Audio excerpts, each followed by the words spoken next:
أهلا بيكم حلقة جديدة من برنامجكم تانيتس شوية وش مع دكتورة مينادي. أفكركم بسلسلتنا اللي احنا شغالين فيها اليومين دول، السلسلة بعنوان Attachment، وهي عن العلاقات الغير آمنة اللي احنا بنعيشها في حياتنا وأسبابها وتشخيصاتها وازاي شخص نفسي وازاي أعرف إن أنا علاقاتي غير آمنة أو أنا مش حاسس بالأمان في علاقاتي. والنهاردة معاكم مع العلاقات المقلقة أو القلقانة دايما. تعالوا نشوف مع بعض الحلقة دي.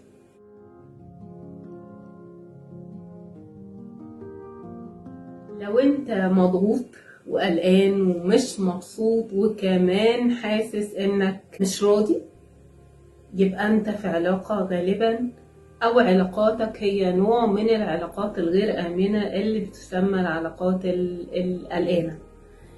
طب ايه سبب العلاقات القلقانة؟ هو ده اللي هنعرفه دلوقتي.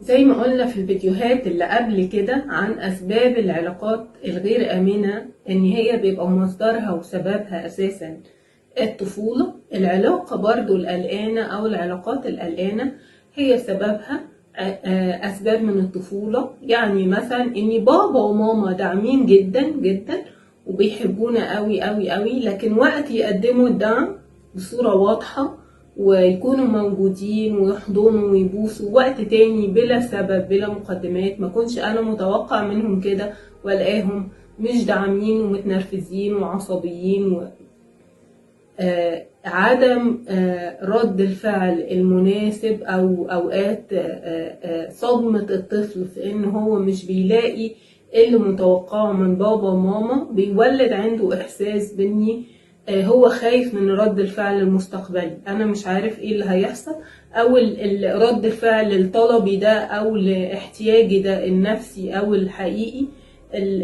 المادي هيكون شكله ايه، فبيولد احساس بعدم الامان.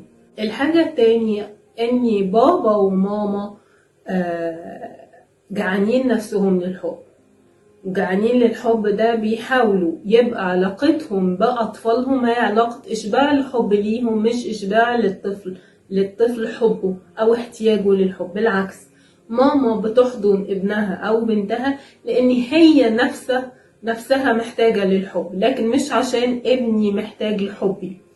الحضن نفسه بيفرق للطفل. الحضن اللي فيه احتياج لحضنك كأني أنا بشبع نفسي مش عايزة أشبعك، ده بيخلي الطفل يحس إني ماما أو بابا بيمتصوا الحضن مني أو الحب مني، لكن هم مش بيحبوني بنفس الدرجة، أو هم جعانين حب عشان كده الحب ده هم بياخدوه مني لكن مش قادرين يدوني.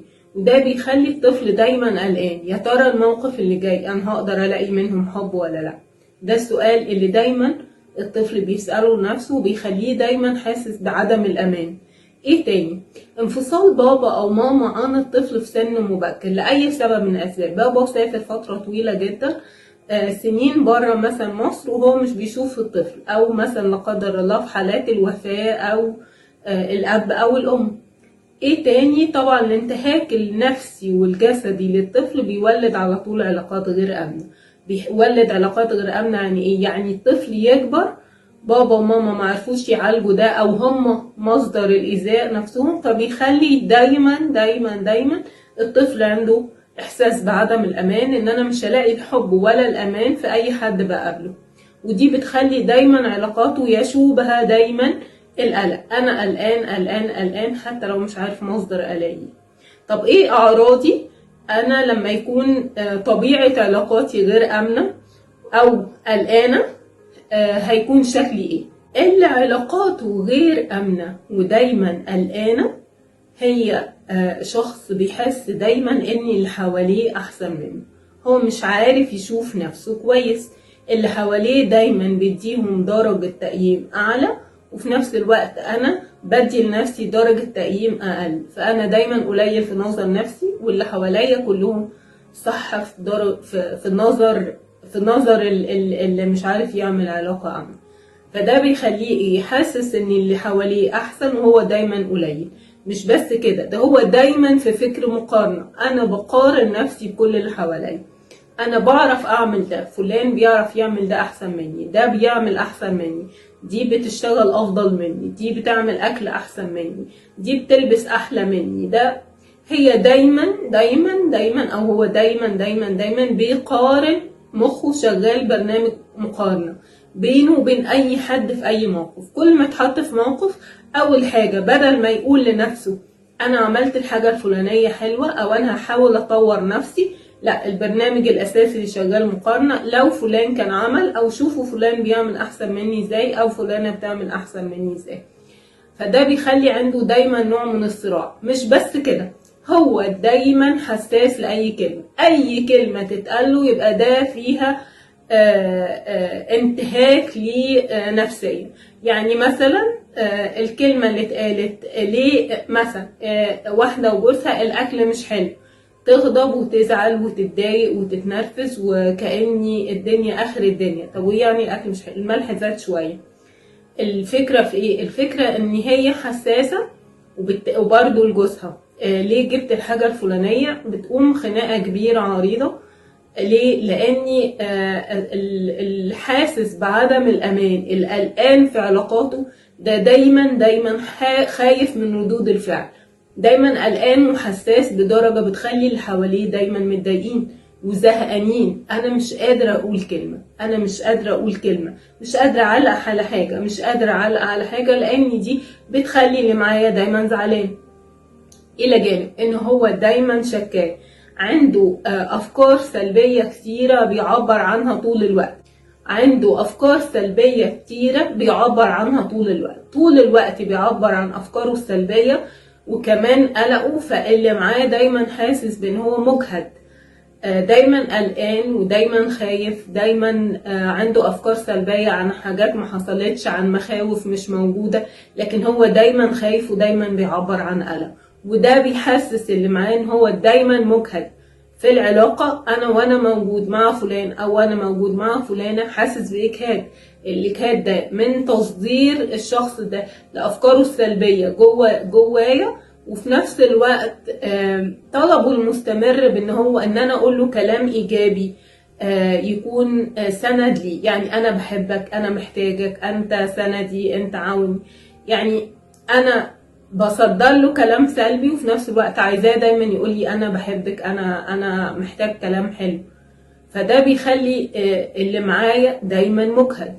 يعني اذا اللي بيعمل علاقات غير آمنة هو شخصية مجهدة للناس اللي حواليه، وفي نفس الوقت هو نفسه مش مرتاح. ايه تاني؟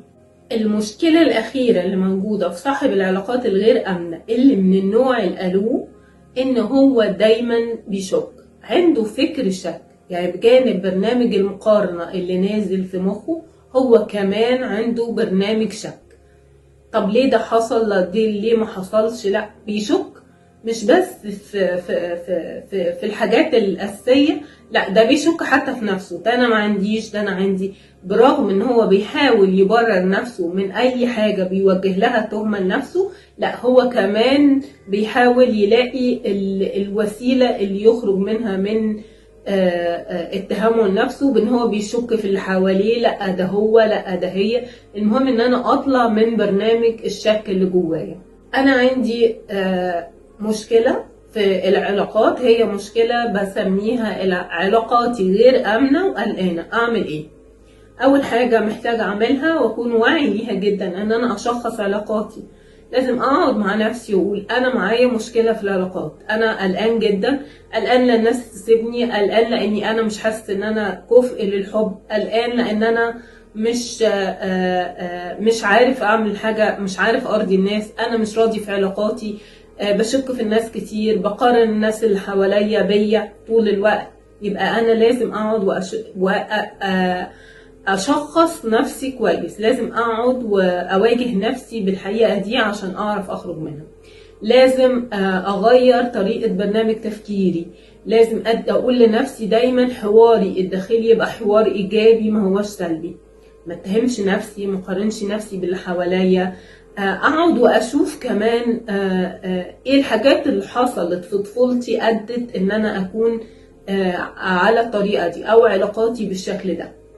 انا كده بساعد نفسي ان انا اشخصها، وبساعد نفسي ان انا احط نفسي على اول الطريق. لكن هنفرض ان انا مش عارف اعمل ده، من فضلك اقعد مع حد يكون مشورة، واحكي كل اللي جواك عن علاقاتك وعن افكارك وعن طريقة تفكيرك.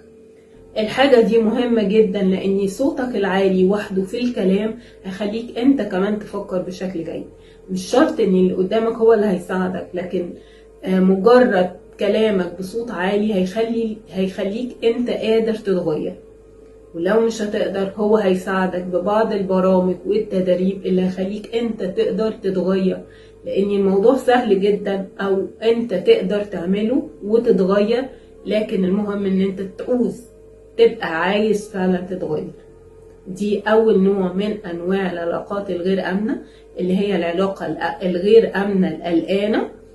لو عايز تحضر معانا بقية الانواع بتاعة العلاقات الغير امنة، دوس سبسكرايب عشان يوصلك كل جديد معانا. وما تنسوش احنا هنعمل حلقة مجمعة فيها اسئلتكم، مستنيين اسئلتكم علشان نقدر نرد عليها. شكرا. مع دكتورة مي نجيب وتاني شوية وش.